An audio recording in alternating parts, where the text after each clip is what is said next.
चलिए next heading डालिए इसमें, x centre.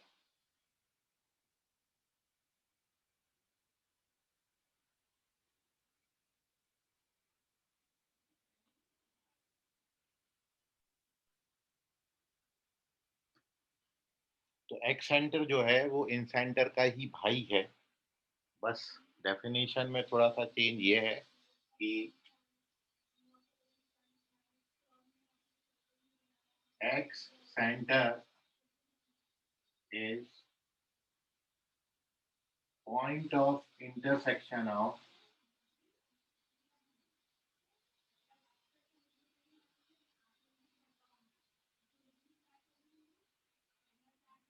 one interior and two exterior angle bisectors of triangle। किसी भी ट्राइंगल में ये भी एंगल बाइसेक्टर का ही पॉइंट ऑफ इंटरसेक्शन होता है, बट इन एंगल बाइसेक्टर में एक एंगल बाइसेक्टर इंटीरियर होता है और बाकी जो दो बाइसेक्टर हैं वो आपके एक्सटीरियर होंगे। जैसे यहाँ पर हमने एक ट्राइंगल ले लिया, ट्राइंगल एबीसी, और इस ट्राइंगल एबीसी में मैंने ए बी साइड को एक्सटेंड किया है और ए सी साइड को एक्सटेंड किया है। ठीक है, ये ट्राइंगल एबीसी में अपन ने इन दोनों को एक्सटेंड किया। अब यदि आप इस एंगल ए का इंटरनल बाइसेक्टर लो, ये एंगल ए का इंटरनल बाइसेक्टर, और एंगल बी और एंगल सी के एक्सटर्नल बाइसेक्टर ये, और एंगल सी के लिए ये bisector,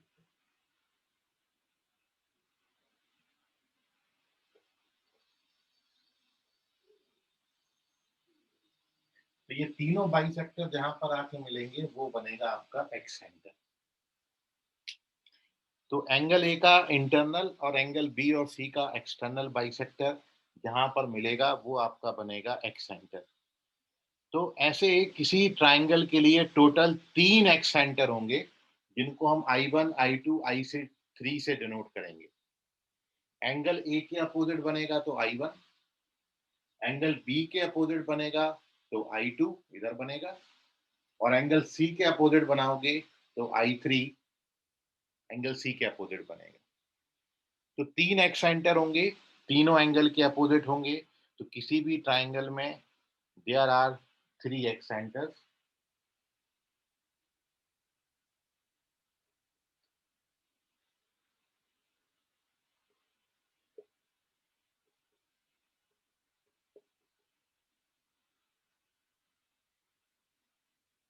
and are denoted by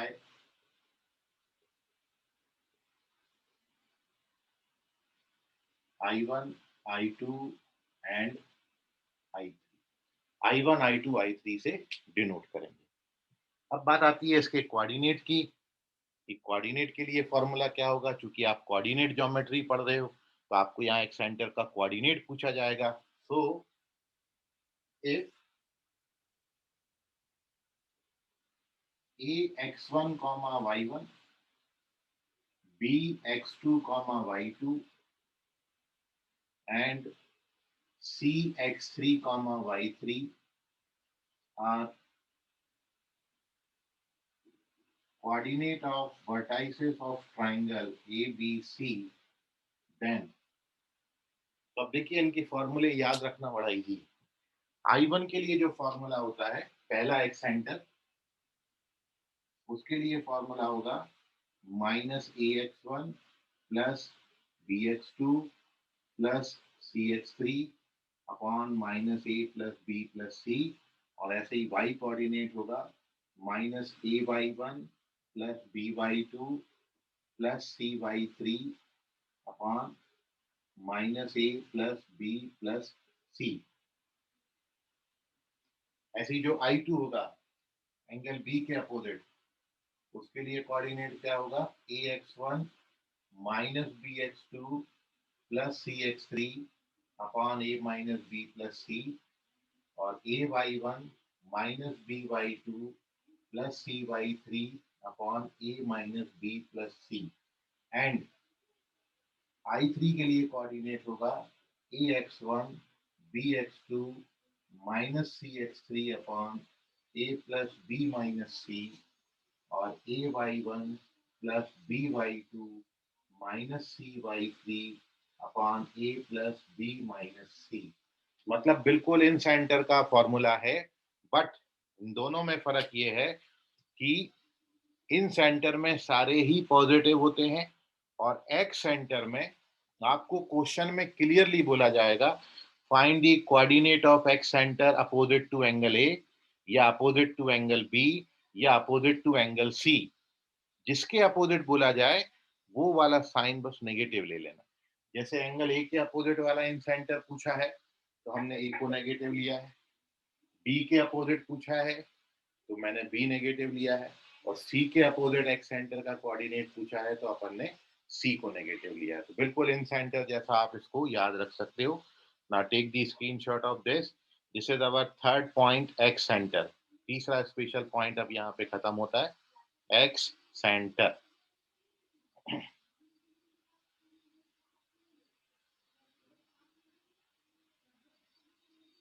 Now we moving on to the fourth special point of triangle, which is called circumcenter.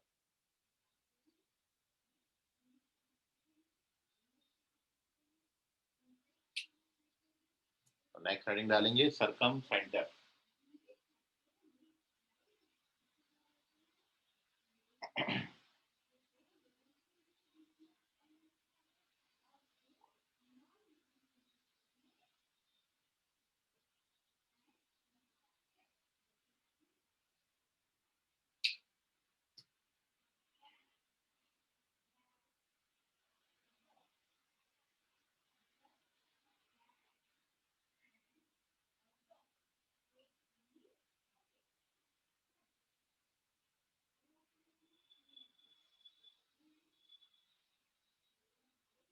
लिखिए अब इसमें सर्कमसेंटर क्या होता है।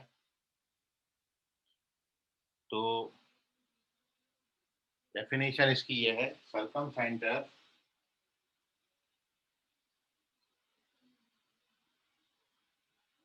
Is point of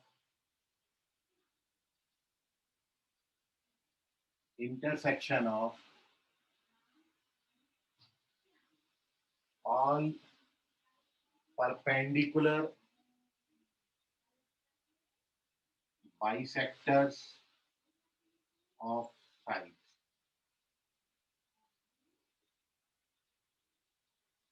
and is denoted by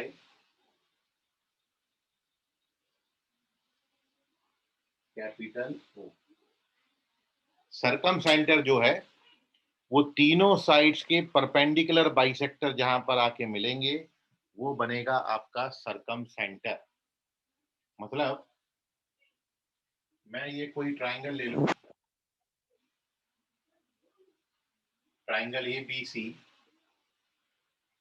और इस ट्राइंगल ए बी सी में तीनों साइड्स का परपेंडिकुलर बाइसेक्टर लेना है। तो ये ए बी का परपेंडिकुलर बाइसेक्टर, परपेंडिकुलर बाइसेक्टर का मतलब परपेंडिकुलर भी हो और बाइसेक्ट भी करे। ये ए सी का परपेंडिकुलर बाइसेक्टर और ये बी सी का परपेंडिकुलर बाइसेक्टर, तीनों परपेंडिकुलर बाइसेक्टर आके जहां मिलेंगे वो बनेगा आपका circumcentre. Circumcentre is the point of intersection of all perpendicular bisector of sides. अब इस परपेंडिकुलर बाइसेक्टर के बाद इसको सर्कमसेंटर इसलिए बोलते हैं क्योंकि यदि आप इसको सेंटर सपोज करके एक सर्कल ड्रॉ करोगे तो वो सर्कल ट्राइंगल के तीनों वर्टेक्स से पास होगा। मतलब ट्राइंगल के तीनों वर्टेक्स सर्कल की सरकमफेरेंस पे आएंगे, और इसका मतलब ये हुआ कि जब मैं ट्राइंगल के तीनों वर्टेक्स को इस सर्कम सेंटर से ज्वाइन कर दूंगा तो तीनों बराबर आएंगे। मतलब इस सरकम सेंटर की जो खासियत होती है वो पहली बात जो है इम्पोर्टेंट वो ये है कि ओ ए, ओ बी और ओ सी ये तीनों बराबर होते हैं, जिसको आप सरकम रेडियस बोलते हो। तीनों बराबर होते हैं। और सेकंड जो इम्पोर्टेंट बात है इसमें कि मैं यदि इस पॉइंट को डी नाम दे देता हूं तो एंगल बीओडी और एंगल सीओडी ये दोनों बराबर होते हैं और ये एंगल ए के बराबर होते हैं। अब ये कैसे एंगल ए के बराबर हो गए? तो आपने बहुत छोटी क्लास में मतलब 10th में ये थ्योरम पढ़ा है। यदि कोई सर्कल का अपन कॉर्ड ले लें, ये कॉर्ड मैंने बीसी दिया और ये बीसी कॉर्ड सर्कल की सरकमफ्रेंस पे एंगल ए फॉर्म कर रही है मान लो, तो यही बीसी कॉर्ड सर्कल के सरकमफ्रेंस सॉरी सेंटर पर इस एंगल से जस्ट डबल एंगल बनाती है। मतलब ये जो एंगल होगा एंगल बी ओ सी, ये एंगल इस ए का डबल आएगा, मतलब ये एंगल 2A आएगा। और इसका भी जब अपन ने बाइसेक्टर ड्रॉ कर दिया तो ये एंगल और ये एंगल बराबर हो जाएंगे, ए ए, और इसको मैंने नाम क्या दिया है, डी। तो इसलिए एंगल बी ओ डी और एंगल सी ओ डी बराबर होंगे, और किसके बराबर होंगे, एंगल ए के। बहुत इंपॉर्टेंट प्रॉपर्टी है ये। तो ये दो खासियत होती है सरकम सेंटर की। लेकिन अब अपना मेन मुद्दा ये है कि हमको कोऑर्डिनेट ज्योमेट्री में तीनों वर्टेक्स का कोऑर्डिनेट देंगे, और वो आप सरकम सेंटर का कोऑर्डिनेट कैसे फाइंड करोगे? तो सरकम सेंटर का कोऑर्डिनेट निकालने के लिए यहाँ पर एक मेथड है। जैसे सेंट्रॉइड के लिए आपने फॉर्मूला पढ़ा, इन सेंटर कैलकुलेट करने के लिए भी फॉर्मूला है, एक्स सेंटर कैलकुलेट करने के लिए भी फॉर्मूला है, बट सरकम सेंटर कैलकुलेट करने के लिए यहाँ मेथड है। और वो मेथड ये वाली, इस एक बात से ओ ए बराबर ओ बी बराबर ओ सी से अपन सरकम सेंटर का कोऑर्डिनेट निकालते हैं। कैसे निकालते हैं? तो वो मैं आपको एक क्वेश्चन में यूटिलाइज करके बता रहा हूँ। तो first you take the screenshot of this, then we take a question based upon for finding coordinate of सरकम centre.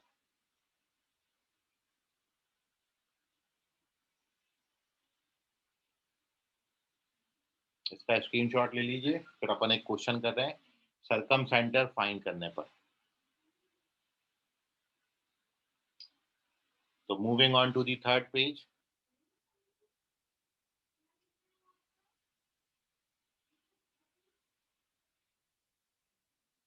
कैसे अब हम सरकम सेंटर निकालेंगे, मैं एक क्वेश्चन में आपको कैलकुलेट करके बता रहा हूँ।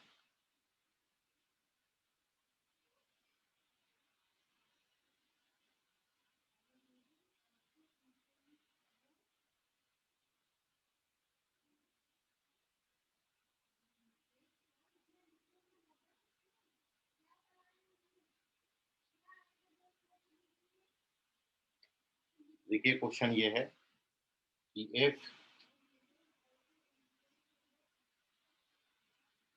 ए 3,5,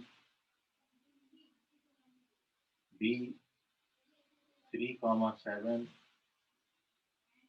and C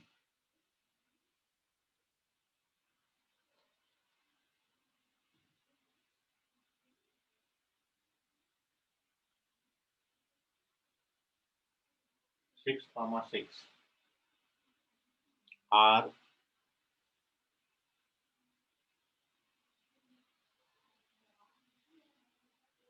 vertices of triangle ABC, then find coordinate of circumcenter।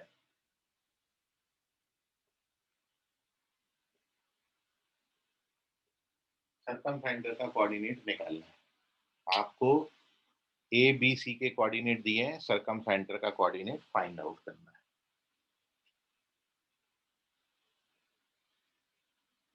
अब देखिए प्रोसीजर आपको अभी बताया था आपको ए का कोऑर्डिनेट दिया है क्वेश्चन में 3,7 सॉरी 3,5, बी का कोऑर्डिनेट दिया है 3,7 और सी का कोऑर्डिनेट दिया है 6,6। आपको ओ का निकालना है कोऑर्डिनेट। तो सबसे पहला स्टेप सॉल्यूशन का क्या होगा, हम ये मान लेंगे कि ओ का कोऑर्डिनेट हमने एक्स कॉमा वाई मान लिया। ओ का कोऑर्डिनेट क्या है, एक्स कॉमा वाई, ये माना है। अब हमको एक्स और वाई मिल गया तो हमारे पास सरकम सेंटर आ जाएगा। अब वो एक्स वाई निकालेंगे कैसे, तो आपको अभी बताया क्या, सिंस ओ ए बराबर क्या होता है ओ बी। ओ ए का मतलब क्या है, ओ और ए के बीच में डिस्टेंस फार्मूला। ओ का कोऑर्डिनेट एक्स वाई है, ए का कोऑर्डिनेट 3,5 है, तो डिस्टेंस फार्मूला लगा दो। क्या होता है डिस्टेंस फार्मूला, एक्स माइनस 3 का स्क्वायर प्लस वाई माइनस 5 का स्क्वायर। ऐसे ही ओ बी कितना आएगा, तो एक्स माइनस 3 का स्क्वायर और वाई माइनस 7 का स्क्वायर। ठीक है, ओ ए ओ बी इक्वेट कर दिया। अब अपन क्या करेंगे, स्क्वायरिंग करेंगे both sides. When we square both side तो स्क्वायर रूट कट जाते हैं, ये कट गए। अब जो बचा वो लिख लेते हैं। क्या बचा, एक्स माइनस 3 का स्क्वायर वाई माइनस 5 का स्क्वायर। यहाँ पे क्या बचा, एक्स माइनस 3 का स्क्वायर और वाई माइनस 7 का स्क्वायर, ये भी कट गए। अब जो बचा उसको ओपन कर लीजिए, Y square minus 10 by plus 25, Y square minus 14 by plus 49, तो वाई स्क्वायर भी कट जाएगा। ये 4 वाई 14 वाई को इधर ट्रांसफर करेंगे और 25 को वहां ट्रांसफर करेंगे, तो वाई कोऑर्डिनेट का वैल्यू कितना आ जाएगा, तो हमको वाई का वैल्यू 6 मिल गया। अब ये वाई का वैल्यू 6 आपको मिल गया। अभी हमने ओ ए और ओ बी को इक्वेट किया था, अब ऐसे ही आप ओ बी और ओ सी को इक्वेट कर दीजिए, दूसरा लेंथ। तो when we equate O B and O C, तो ओ बी का लेंथ कितना निकाला था, 6, 6 से लेंथ निकालना है। तो एक्स माइनस 6 का स्क्वायर वाई माइनस 6 का स्क्वायर, ये सॉरी ओ सी है। और ओ बी कितना था, एक्स माइनस 3 का स्क्वायर वाई माइनस, और वो सी कितना है, X minus 6 Y minus 6। Squaring करेंगे तो रूट हट जाएगा ना, ओपन करिए ब्रैकेट, इसको ओपन करेंगे तो ये आएगा X square minus 6 X Y square minus 14 Y और 49 प्लस 9 58। इसको ओपन करेंगे, X square minus 12 X plus Y square minus 12 Y और 72। तो एक्स स्क्वायर वाई स्क्वायर तो कट जाते हैं, ये 12 एक्स यहाँ पर आएगा तो प्लस का 6 एक्स बनाएगा, ये 12 वाई इधर आएगा तो माइनस का 2 वाई बनाएगा, ये 58 वहां पर जाएगा तो 14 बनाएगा। और अब वाई का वैल्यू डाल दो, वाई का वैल्यू कितना है 6, तो वाई का वैल्यू 6 डालोगे तो 12 हो जाएगा, 12 इधर आके 28 हो जाएगा, और 6 से डिवाइड करोगे तो एक्स का वैल्यू कितना आ जाएगा, तो we get X, we get Y, and once we get x and y, so we get coordinate of circumcenter। circumcenter का coordinate कितना आ गया, 4,6। ये आंसर है हमारा 4,6। 4,6 इज अवर आंसर। एक बार और देखें कि आपको 3 वर्टेक्स दिया है और जब सरकम सेंटर पूछेंगे तो पहला स्टेप सरकम सेंटर मान लेंगे। अपन ओ ए ओ बी को इक्वेट करके चलेंगे तो आपको एक वैल्यू मिल जाएगी, और ओ बी ओ सी को इक्वेट करेंगे तो एक रिलेशन मिल जाएगा। ये दो इक्वेशन को जब अपन सॉल्व करेंगे so we get x and y का वैल्यू, और वही आपका क्या बनाएगा, coordinate of circumcentre. Easy method है, इसका स्क्रीनशॉट ले लें, कोई डाउट है तो पूछ लें।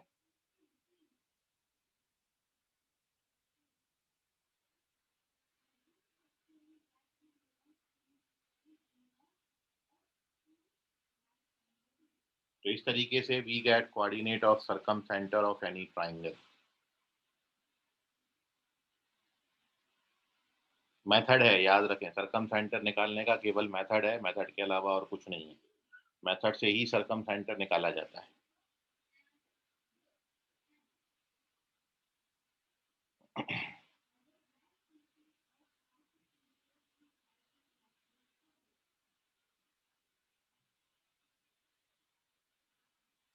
And now we discuss ortho centre. Last और पांचवा पॉइंट है आपका स्पेशल पॉइंट्स की कैटेगरी में, ऑर्थो सेंटर। तो नेक्स्ट हेडिंग डालेंगे ऑर्थो सेंटर।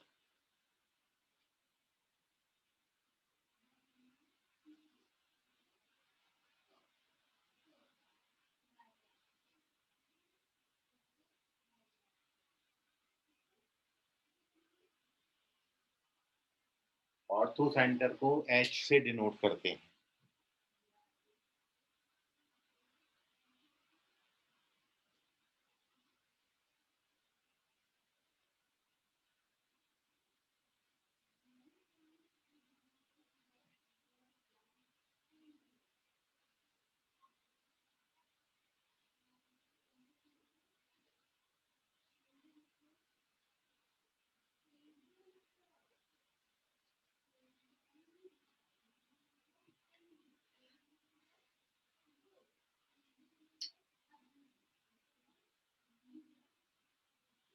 तो देखिए ऑर्थो सेंटर का डेफिनेशन लिखिए।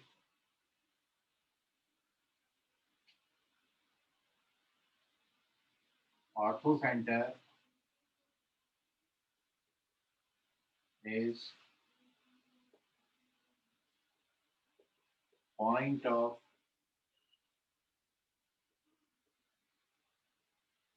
intersection of all altitudes of triangle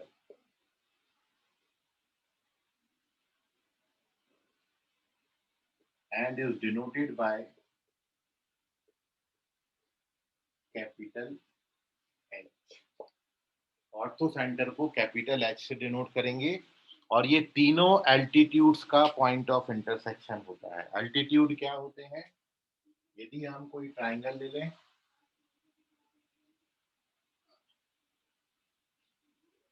और इस ट्राइंगल एबीसी में तीनों वर्टेक्स से अपोजिट साइड पे परपेंडिकुलर ड्रॉ करें, ये वाला परपेंडिकुलर, ये परपेंडिकुलर ड्रॉ किया और वर्टेक्स सी से भी परपेंडिकुलर ड्रॉ करना है एफ। तो ये तीनों परपेंडिकुलर जहां पर आके मिलेंगे ये होता है हमारा ऑर्थो सेंटर एच। तो ortho centre is the point of intersection of all the altitudes of triangle. This is the definition of ortho centre.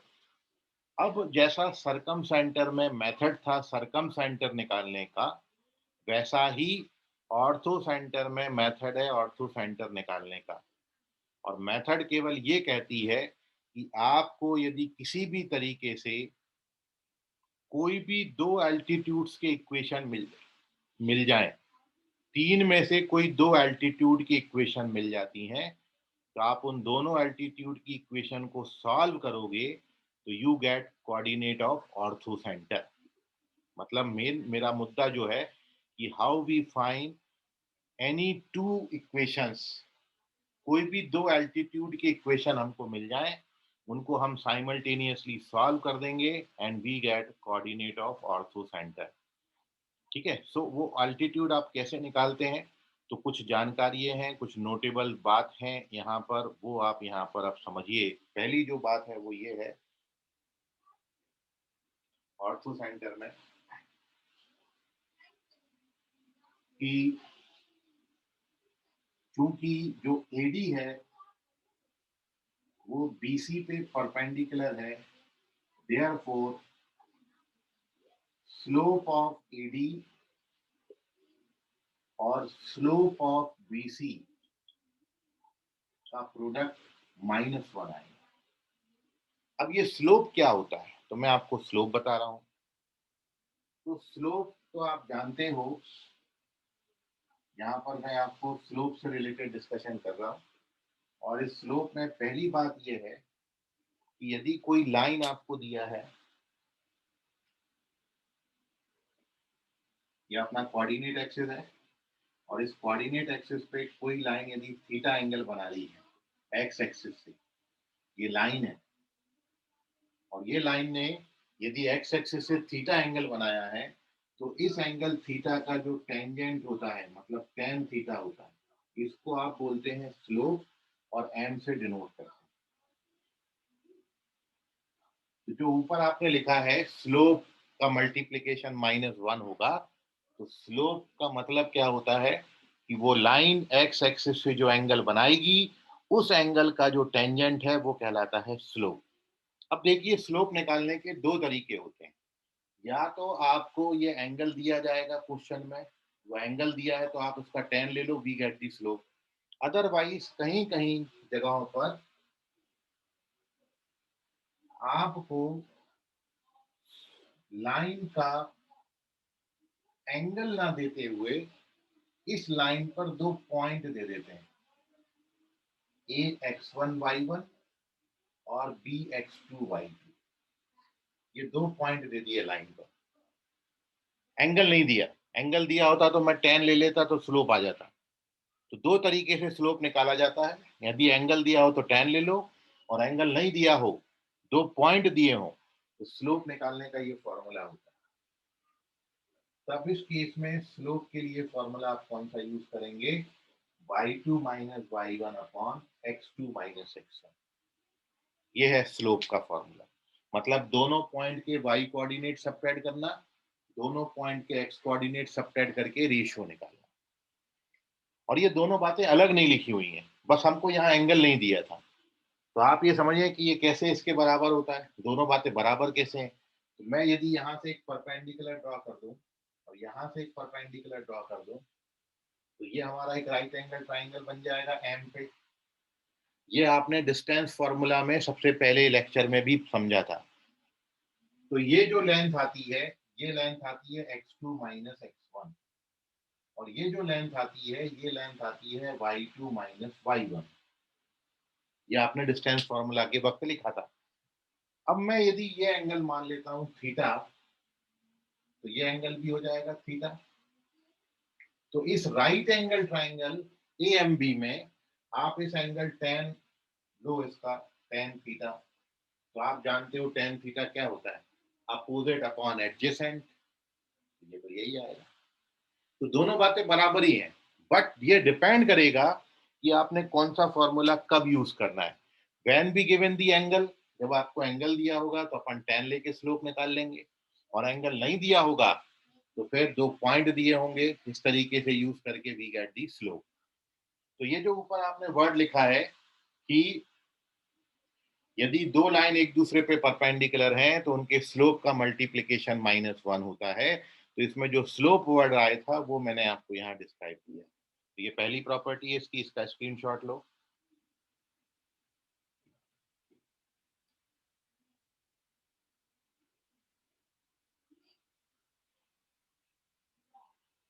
और अब मैं बात कर रहा हूँ इसकी सेकंड बात की। पेज नंबर 5 पे अपन चल रहे हैं।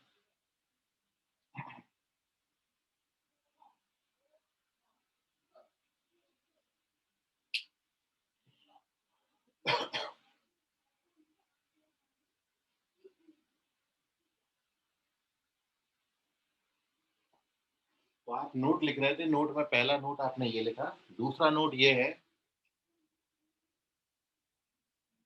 कि tan बी और tan सी का यदि आप रेशियो निकालोगे, तो tan बी और tan सी का रेशियो DC अपॉन BD आता है।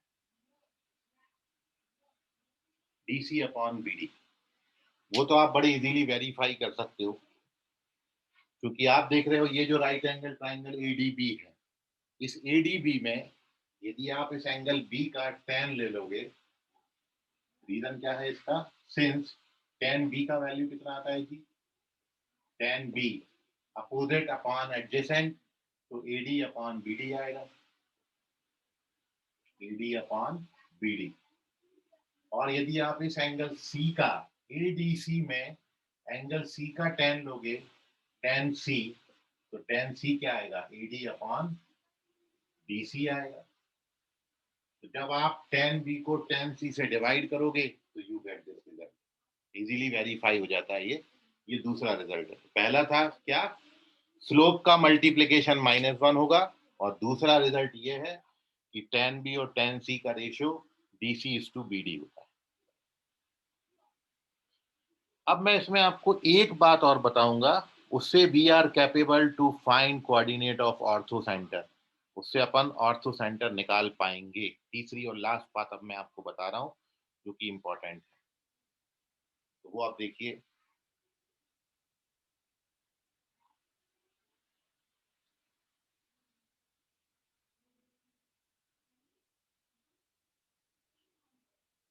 थर्ड पॉइंट है,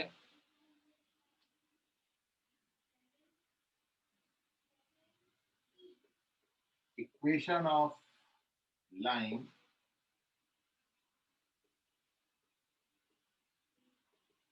passes through point x1 y1 and having slope m is given by y minus y1 is equals to m into x minus x। मतलब मेरे को यदि किसी लाइन का इक्वेशन निकालना है, उस लाइन पर मेरे को एक पॉइंट पता है, उस लाइन का मेरे को स्लोप पता है, तो यहाँ पर पॉइंट और यहाँ पे स्लोप डाल के अपन वो लाइन की इक्वेशन लिख सकते हैं। ये तीसरी बात है, बस इतनी सी बात है। और एक बार आपको ये तीन बातें पता है, तब आप आर्थो सेंटर का इक्वेशन निकाल, सॉरी कोऑर्डिनेट निकाल सकते हो। मैं अब आपको एक क्वेश्चन के थ्रू आर्थो सेंटर निकाल के बता रहा हूँ।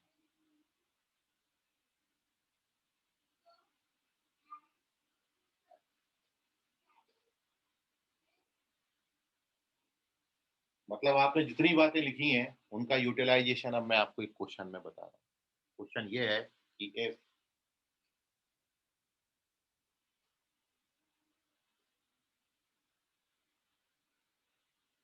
A2, 3, B3, 5 and C3, -1 are vertices of triangle ABC, then find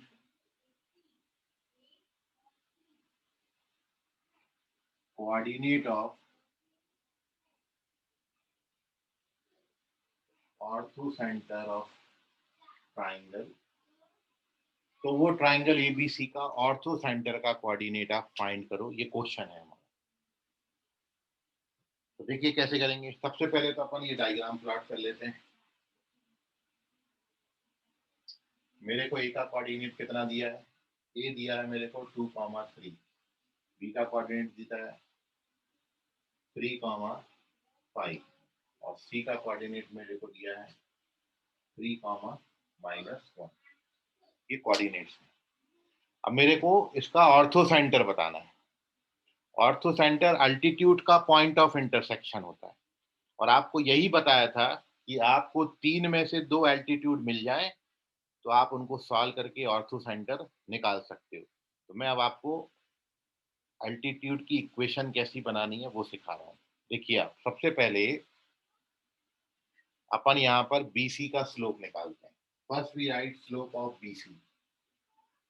solution में स्लोप ऑफ BC, तो अभी आपको बताया था दो पॉइंट, जब लाइन पे दो पॉइंट दिए हो तो स्लोप कैसे निकालते हो, y2 - y1 मतलब -1 - 5, x2 - x1, 3 - 3। अब ये देखो ये इन्फिनिटी बन गया, तो मैं पॉइंट थोड़ा सा चेंज कर देता हूँ ताकि आपको एग्जैक्ट समझ में आ पाए। तो मैं इसको 4 ले लेता हूँ, ये थर्ड पॉइंट को 4 ले लेते हैं। बाद में आपको ये भी बताऊंगा कि जब इन्फिनिटी बनेगा तो करेंगे क्या। पहले आप ये पॉइंट थोड़ा सा चेंज कर लेते हैं। तो 4 कॉमा माइनस 3 ले लेते हैं। तो अब ये क्या बनेगा, -6 इसकी वैल्यू आएगी। तो बीसी का स्लोप जो है वो -6 आ गया। तो वी गेट बीसी का स्लोप। अब आप जानते हो कि जो एडी है, एडी इस पे परपेंडिकुलर होगा। ये एडी, यही तो एल्टीट्यूड होता है। एडी इस पे क्या है, एडी इस पे परपेंडिकुलर है। तो एडी यदि इस पे परपेंडिकुलर है, so therefore slope of AD कितना आएगा, स्लोप ऑफ एडी आएगा 1/6। क्यों आएगा, क्योंकि आपने पढ़ा है सबसे पहला नोट में, यदि दो लाइन एक दूसरे पे परपेंडिकुलर हैं तो उनके स्लोप का मल्टीप्लिकेशन कितना आता है, -1। मतलब यदि किसी लाइन का, इस लाइन का स्लोप 2/3 है, तो इस पे परपेंडिकुलर लाइन का स्लोप आप कितना लोगे, -3/2। क्यों लोगे, क्योंकि इनका मल्टीप्लिकेशन कितना आएगा, -1। तो हमेशा क्या करना है, इसको उल्टा करके माइनस साइन लगाना है। तो -6 है, तो -6 का रेसिप्रोकल करोगे और माइनस साइन लगाओगे तो 1/6 आ जाएगा। और आप करके भी देख लो, इन दोनों का प्रोडक्ट -1 आएगा। तो चूंकि ये परपेंडिकुलर थे, इसलिए स्लोप का मल्टीप्लिकेशन -1 होगा। और इस तरीके से we get slope of AD. हमको इस एडी का स्लोप मिल गया। अब मेरे पास एडी का स्लोप भी है और एडी ए से पास भी हो रही है। मतलब आपको एडी पर पॉइंट भी पता है, एडी का स्लोप भी पता है। तो इस फॉर्मूला से अपन एडी की इक्वेशन लिख सकते हैं। अब मैं लिख रहा हूं एडी की equation. So therefore equation of AD क्या हो गया, एडी का इक्वेशन के लिए फॉर्मूला क्या हो जाएगा, क्या होता है फॉर्मूला, y माइनस किस पॉइंट से पास हो रहा है, इससे, तो y minus y1 is equal to slope x minus x1। इसको सिंप्लीफाई कर दो, 6 यहाँ मल्टीप्लाई हो जाएगा, 6y माइनस 18 x माइनस 2। इसको ट्रांसफर कर दीजिए तो we get x minus 6y is equal to -16। यह आपको एक एल्टीट्यूड का इक्वेशन मिल गया। दो में से एक आ गई। अब मैं एक और आपको निकाल के बता रहा हूँ। पहले इसका स्क्रीनशॉट ले लो।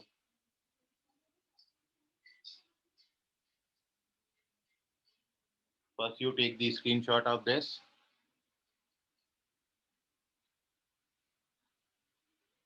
चलिए अब मैं आपको एक और एल्टीट्यूड निकाल के दिखा रहा हूँ और आपको दोनों एल्टीट्यूड मिले तब तो ऑर्थो सेंटर आ जाएगा। तो छठा पॉइंट, छठा पेज, पेज नंबर 6।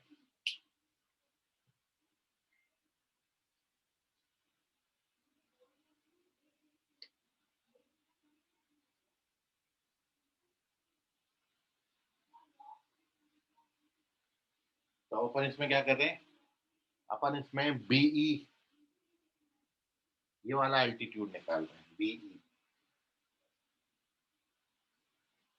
तो उसके लिए अपन सबसे पहले क्या लिखेंगे, सबसे पहले अपन लिखेंगे एसी का स्लोप। स्लोप ऑफ एसी कितना आएगा, स्लोप ऑफ एसी क्या होता है, एसी का स्लोप y2 माइनस y1, तो कितना हो जाएगा, 3 माइनस -1 अपॉन 2 माइनस 4। कितना आएगा ये, 4/-2। ये आएगा। ये किसका स्लोप आया, ये एसी का स्लोप आया। तो अपन अब बीडी बीई का स्लोप लिख सकते हैं। परपेंडिकुलर का स्लोप कितना हो जाएगा, देयरफॉर स्लोप ऑफ बीई, इस पे परपेंडिकुलर लाइन का स्लोप कितना आएगा, 1/2। So therefore equation of BE, B की इक्वेशन कैसे लिखेंगे, किस पॉइंट से पास हो रही है, बी से पास हो रही है। तो क्या होता है फॉर्मूला, y माइनस y1 यहाँ 5 है, स्लोप x माइनस x1 3 है। सॉल्व करिए, 2 यहाँ मल्टीप्लाई हो जाएगा, तो 2y minus 10 is equals to x minus 3. Transfer कर दीजिए, तो therefore we get x minus 2y is equals to minus 7. ये आ गया दूसरा एल्टीट्यूड का इक्वेशन। तो अपने पास एल्टीट्यूड 1, एल्टीट्यूड 2, ये दोनों एल्टीट्यूड आ गए। आप अब इन दोनों को जैसे 10th में linear equation in 2 variable solve करते थे, सॉल्व करो तो आपको x और y की वैल्यू मिलेगी। इक्वेशन फर्स्ट को और इक्वेशन सेकंड को सॉल्व करना। तो देखिए, यदि मैंने इस इक्वेशन में से इस इक्वेशन को डायरेक्ट सब्ट्रैक्ट कर दिया, इक्वेशन 2 माइनस इक्वेशन 1, दो में एक को सब्ट्रैक्ट करेंगे, इसमें इसको सब्ट्रैक्ट करेंगे तो x और x कट जाएगा, माइनस 2y प्लस 6y हो जाएगा, तो कितना आता है 4y। और राइट हैंड साइड में माइनस 7 प्लस 16, तो माइनस 7 प्लस 16 जो है 16 में 7 सब्ट्रैक्ट करोगे तो 9 बचेगा। तो यहाँ से y कोऑर्डिनेट का वैल्यू आ गया 9/4, और y का वैल्यू 9/4 किसी भी इक्वेशन में डाल दो, इसमें डाल दो या फिर इसमें डाल दो तो x मिल जाए। तो इसमें 9/4 डालेंगे, y की जगह 9/4, तो ये 9/2 बचेगा, 9/2 इसमें ऐड हो जाएगा, तो -7 प्लस 9/2 का वैल्यू -14, मतलब -5/2 आएगा। तो आप कर लेना, तो देयरफॉर x का वैल्यू -5/2 आता है। सो आपको x और y मिला, यही x y किसको रिप्रेजेंट करेगा, ऑर्थो सेंटर को, मतलब इस ऑर्थो सेंटर के जो कोऑर्डिनेट आएंगे h के, x कोऑर्डिनेट कितना आएगा -5/2 और y कोऑर्डिनेट कितना आएगा 9/4। This is our formula. तो तीन में से कोई दो एल्टीट्यूड निकालने हैं, और एल्टीट्यूड निकालने के लिए क्या करोगे, जैसे अपन ने पहले BC का स्लोप निकाला, फिर उससे अपन AD का स्लोप निकाल लेंगे, फिर पॉइंट स्लोप फॉर्मूला से AD की इक्वेशन आ जाएगी। तीन स्टेप है बस, BC का स्लोप, फिर AD का स्लोप, फिर AD की इक्वेशन। ऐसे यहाँ पे भी किया है, पहले AC का स्लोप, फिर BE का स्लोप, फिर BE की इक्वेशन। और ये जो दो इक्वेशन मिली फर्स्ट और सेकंड, इनको सॉल्व करेंगे तो अपन को ऑर्थो सेंटर मिल जाएगा। तो this is the method for calculating coordinate of orthocentre. Take the screenshot of this. कोई मन में डाउट है आपके तो पूछिए।